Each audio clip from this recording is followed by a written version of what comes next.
Listen to me. We've been taught how to win, but nobody taught us how to fail. And because we don't know how to fail, we quit too early, we hide too long, and we break silently. I came to tell somebody tonight, failure is not your enemy. Failure is your education. You thought failing meant you were finished, but what if failing is proof that you tried?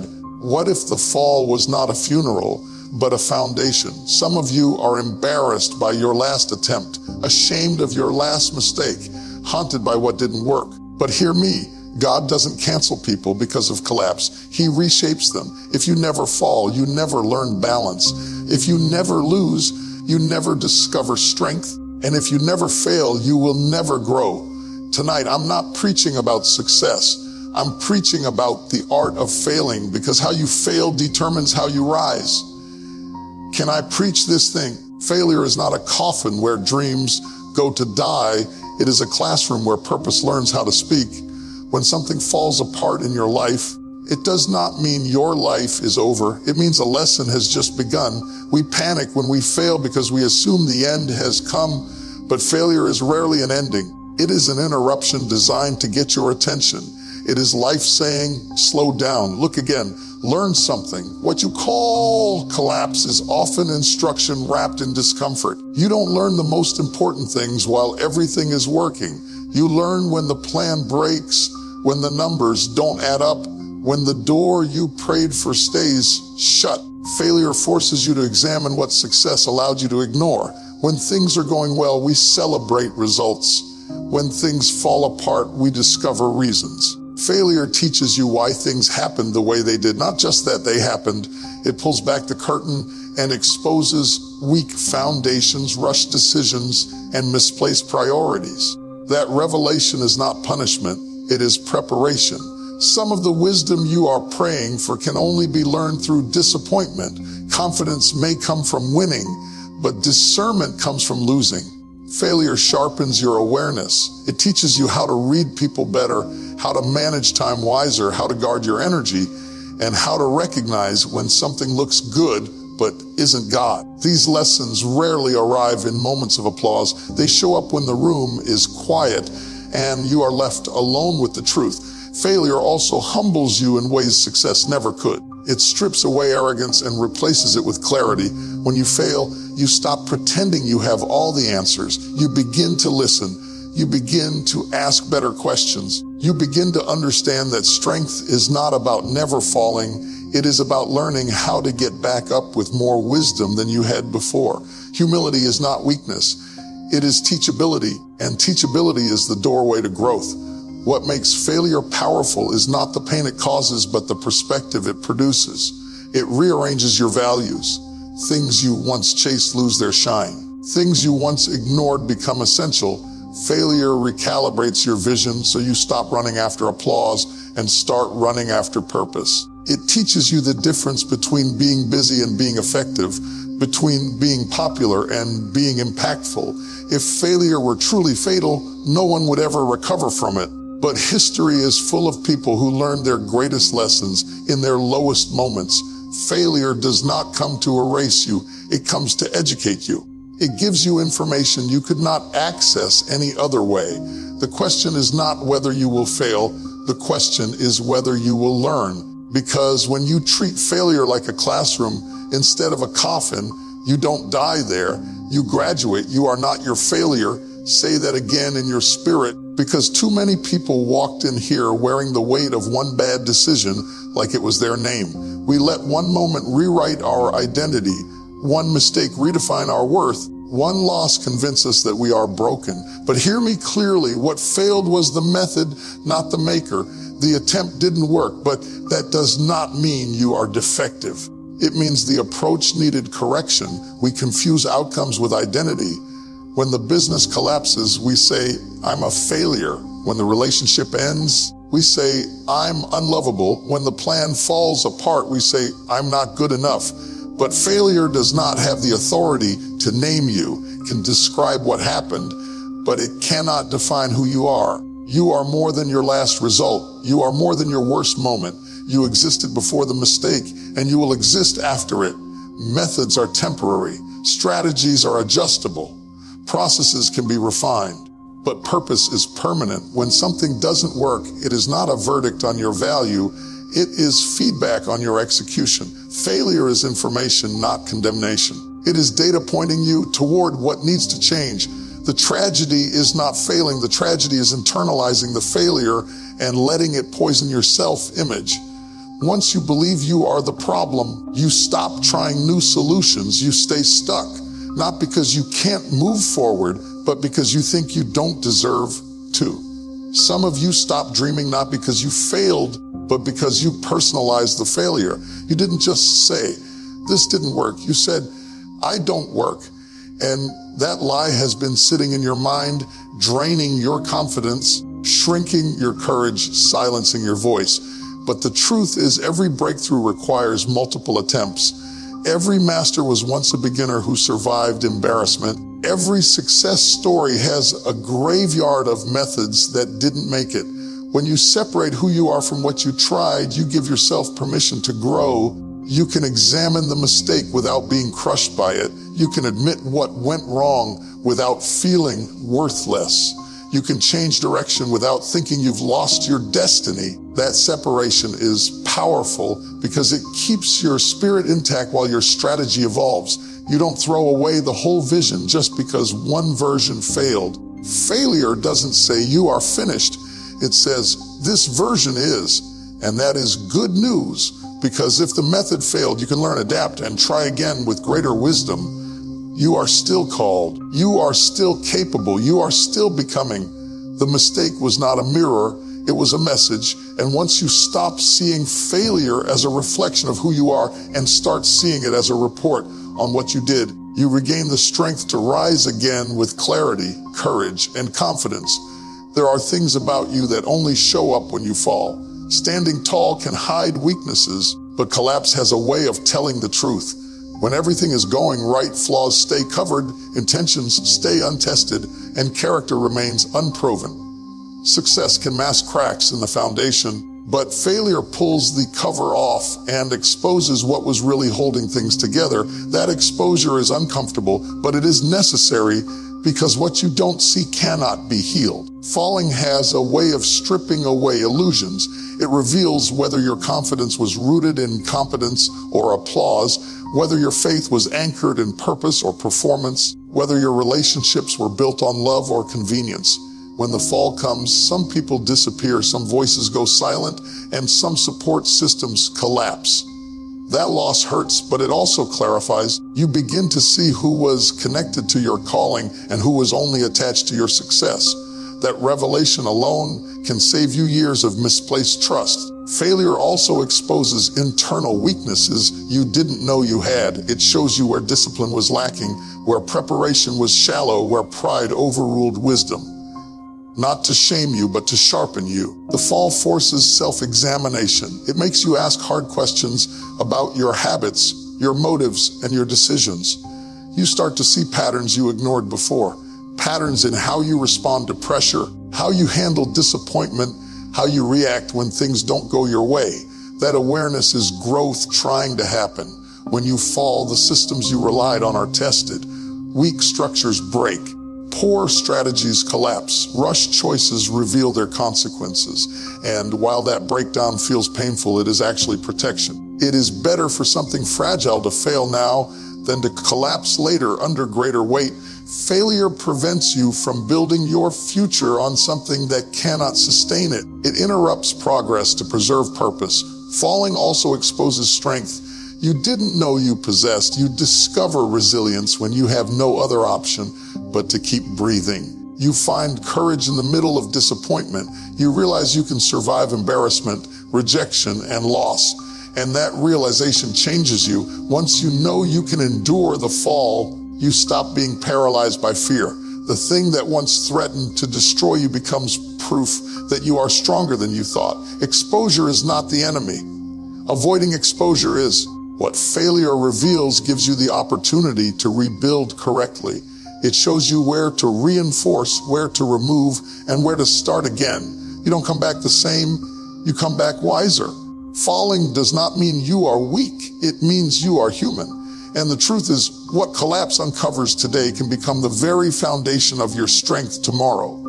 Failure is not a command to stop. It is a call to adjust. Too many people treat disappointment like a dead end when it is really a detour. When something doesn't work, the instinct is to walk away, to shut down, to assume the journey is over. But quitting is not the same as correcting, and most breakthroughs are not born from abandonment, but from alignment. The fall did not come to end your movement. It came to redirect it. Adjustment requires humility. It means admitting that something in the process was off. Not the purpose, not the calling, not the vision, but the way you were moving toward it. Sometimes the timing was wrong. Sometimes the pace was rushed. Sometimes the people were misplaced. Failure forces you to pause and evaluate instead of pushing harder in the wrong direction. There is wisdom in stopping long enough to ask what needs to change before you try again. Quitting gives relief, but adjustment gives results. Quitting lets you escape the discomfort of learning, while adjustment demands that you stay engaged and grow. It requires you to refine your approach, strengthen your discipline, and rethink your strategy. This is where maturity is developed. Anyone can walk away when it gets hard. It takes courage to stay present, to learn from the pain, and to move forward differently than before. Many times failure is not proof that the goal is wrong, but evidence that the method needs refinement. You don't throw away a destination because the road was rough. You find a better route. You don't abandon a dream because the first attempt failed. You build new skills, gather new insight, and return with greater clarity. Adjustment honors the vision while respecting the lesson. There are moments when doors close not to reject you, but to reposition you. What looked like resistance was actually protection. Failure can be life stepping in to say, not this way, not right now, not like that. When you adjust, you align yourself with timing, wisdom, and purpose. You stop forcing outcomes and start flowing with understanding. That alignment makes the next attempt stronger than the last. Adjustment also strengthens endurance. Each correction builds patience. Each lesson increases precision. You become more intentional, less reactive. You learn how to respond instead of retreat. Over time, these adjustments compound into mastery. The person who learns how to adapt becomes unstoppable because they are not fragile. They don't break under pressure. They bend, recalibrate, and continue. Failure doesn't ask you to disappear. It asks you to evolve. It challenges you to change what isn't working without abandoning what matters. When you learn to adjust instead of quit, you discover that progress is not always forward. It is sometimes inward. And once the correction is made, the journey doesn't end. It resumes stronger, wiser, and far more intentional than before. Every powerful comeback begins in a place most people don't like to remember.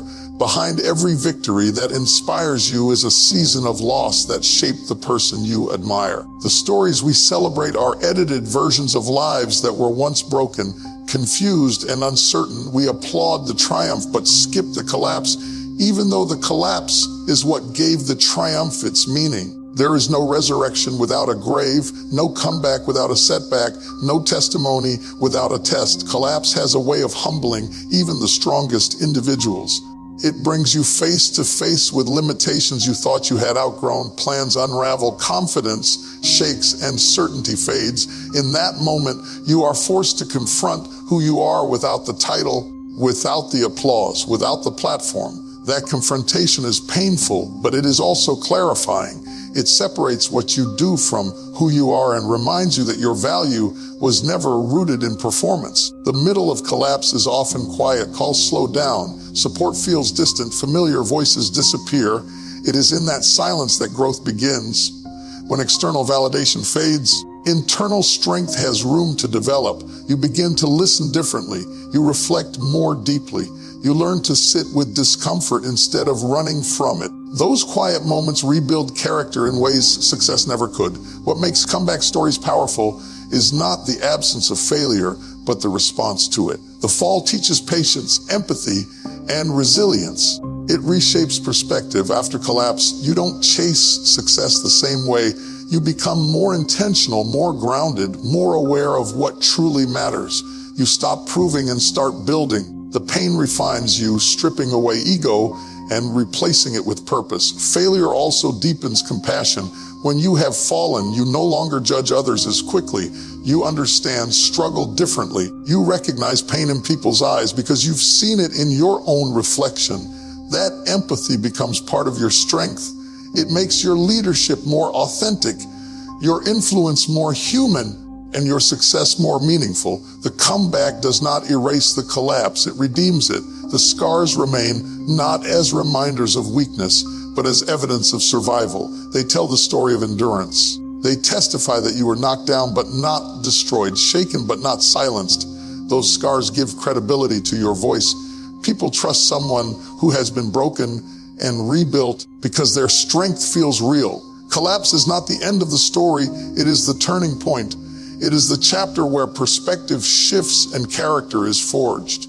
When you rise again, you don't rise the same. You rise wiser, steadier, and stronger. And that is why the greatest comeback stories always begin in the depths of failure, because what is rebuilt after collapse is no longer fragile. It is fortified by experience and driven by purpose. Most people are not afraid of success. They are afraid of failing again. Fear doesn't come from falling. It comes from not understanding the fall. But once you learn how failure works, it loses its power to paralyze you. When you master failing, you stop seeing it as a threat and start seeing it as a process. You realize that falling is not a verdict. It is a phase, and phases are meant to pass. People who rise consistently are not the ones who never stumble. They are the ones who know how to recover quickly. They don't waste energy denying the fall or drowning in shame. They assess, adjust, and move forward. They have learned how to fail without losing themselves. That skill is what separates those who stall from those who soar. Rising is not about strength alone. It is about understanding momentum, timing, and response. Mastering failure means developing emotional control in the middle of disappointment. Instead of reacting impulsively, you learn to respond intentionally. You don't let one bad moment dictate your next move. You allow yourself to feel the pain without letting it define your future. That balance builds resilience. You become steady, not fragile. You stop swinging between extremes and start moving with wisdom. When you understand failure, you also stop romanticizing success. You no longer expect perfection from yourself or others.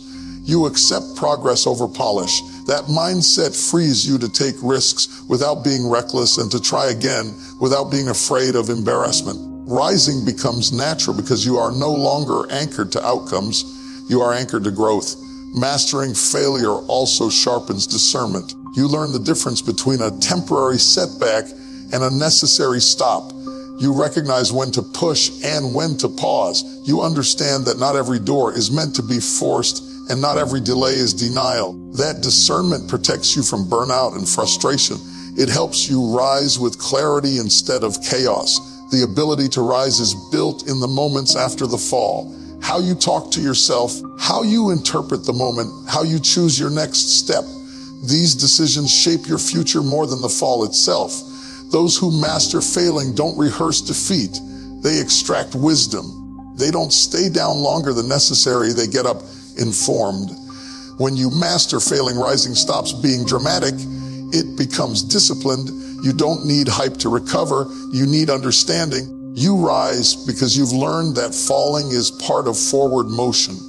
Every step forward carries the risk of imbalance, but it also carries the promise of progress. And once you understand that, you stop fearing the fall and start trusting the rise. Hear me as I close this. You didn't fall because you were weak. You fell because you were moving. The ground did not defeat you. It introduced you to yourself. What tried to break you actually built you. What embarrassed you educated you. What knocked you down refined you. So stop apologizing for the fall and start thanking God for the lesson. Get up with wisdom, not wounds. Rise with clarity, not fear. Because when you learn how to fail, you don't stay down, you stand taller than ever before.